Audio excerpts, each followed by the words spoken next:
তো দাও তো দেখি মামাকে আরেকবার খাওয়াই দাও মাম্মা দাও দাও দাও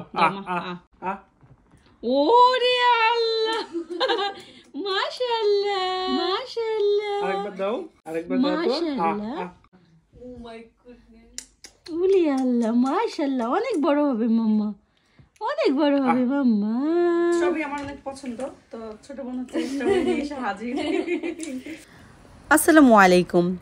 এবারের ঈদে আমরা একটা লম্বা ছুটি পেয়েছিলাম, সো ভালোই হয়েছিল দুইজনের একসাথে ছুটি থাকায়। তো এবার ঈদটা আমরা খুব ভালোভাবে উপভোগ করেছি। আসলে ওইভাবে লন্ডনের বাইরে কোথাও যাওয়া হয় নাই, বাসাতেই ছিলাম। তো আজকে আমরা চলে যাচ্ছি আন্টি আঙ্কেলের বাসায়। অনেক দিন ধরে যাব করে আসলে যাওয়া হচ্ছিল না, তো ভাবলাম যে না যাই, যেহেতু আপুরা এখানে আছে, ঋতু আপু আছে, সো একটু গিয়ে দেখা করি। আজকে আমরা আসলে যাব ময়না পাখির সাথে দেখা করতে। সো আপনারা তো দেখলেন শুরুতেই। তো আন্টিদের বাসা যাওয়ার আগে একটু ভাবলাম যে মিষ্টি নিই, যেহেতু ময়না পাখি আছে। আর যেতে যেতে সন্ধ্যা হয়ে যাচ্ছিল।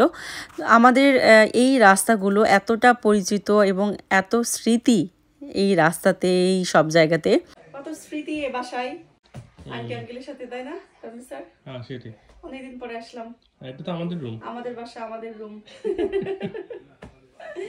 আবার চলে আসছে আমাদের বাসায়। সেটাই, আমাদের রুমে আবার চলে আসছে। এই রুমে কে থাকে এখন? এই রুমে এখন আমরাও নাই, কেউ থাকে না। আন্টি আঙ্কেলের আরেকটা সন্তান।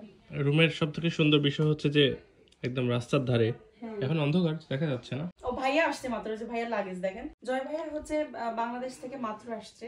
ভাইয়া বাংলাদেশে গেছিল, তো ভালো হয়েছে, ভাইয়ের সাথে দেখা হয়ে গেছে। আসবার করে আন্টিদের বাসা অনেকদিন ধরে আন্টি ডাকতেছে, রোজার মধ্যে থেকে আসতে পারছি না। ও বাই দ্য ওয়ে, আমার এই সুন্দর ড্রেসটা আন্টি গিফট করছে। খুব সুন্দর, দেখেন খুবই সুন্দর, আন্টি গিফট করছে। তালমিসার যে কত স্মৃতি, আন্টির হাতে রান্না খাওয়া, কত স্মৃতি, কত কি। আঙ্কেলের সাথে অনেকদিন পরে দেখা, আসবার করে আশায় হয় না। আরে তো স্ট্রবেরি আমার অনেক পছন্দ, তো ছোট বোন হচ্ছে স্ট্রবেরি দিয়ে এসে হাজির।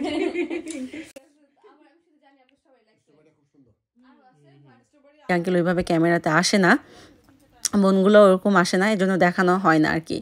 তো কারণ আন্টি আঙ্কেলের সাথে আমরা যখনই থাকি একটা কোয়ালিটি টাইম আমরা স্পেন্ড করি, অনেক গল্প করি, অনেক বিষয় নিয়ে আলোচনা করি। তো ওইভাবে আসলে ভিডিও আসলে কখনো দেখানো হয় নাই। সো আঙ্কেল এত ভালো মানুষ, আমি আমার লাইফে এরকম মানে মানুষ খুবই কম দেখেছি। আমাকে তো মেজো মা বলে আঙ্কেল, অলওয়েজ বলে যে আমার এটা মেজো মা। তা আঙ্কেল আমাকে এবং তানভীর স্যারকে অলওয়েজ পরামর্শ দেয়। তা আঙ্কেল হচ্ছে আমাদের সাথে খুব গুরুত্বপূর্ণ বিষয় নিয়ে কথা বলতেছিল, যে তোমরা এটা করবা, এটা এভাবে চলতে হবে, এভাবে বুঝতে হবে। এবং আমিও পরে সিরিয়াস হয়ে গেছি যে না, আসলে এইভাবেই আসলে মানা উচিত, ঠিক আছে। তা যেহেতু আমাদেরকে সন্তানের মতো সবসময় দেখে, সবসময় আমাদেরকে ভালোবাসে, সো যার কারণে আমরাও চেষ্টা করি আঙ্কেলের হচ্ছে বুদ্ধি পরামর্শ মানে বিষয়গুলো মেনে চলার।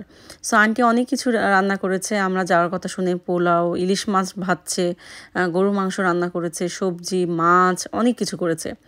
তো আমরা খাওয়া দাওয়া করলাম। আর এই যে আমাদের ময়না পাখিটা বড় হয়ে যাচ্ছে, সবাই ময়না পাখির জন্য দোয়া করবেন। ও শুরুতে হচ্ছে আসতেছিলই না আমাদের কাছে, কোলে আসেই নাই। তানভীর স্যারকে তো লাস্টে এত ভালো লাগছে, এত চিনছে, কোল থেকে আর নামবে না। আর কি সুন্দর করে খেলতেছে দেখেন, অনেক দিন পরে দেখলাম ওকে, খুব ভালো লাগছে আর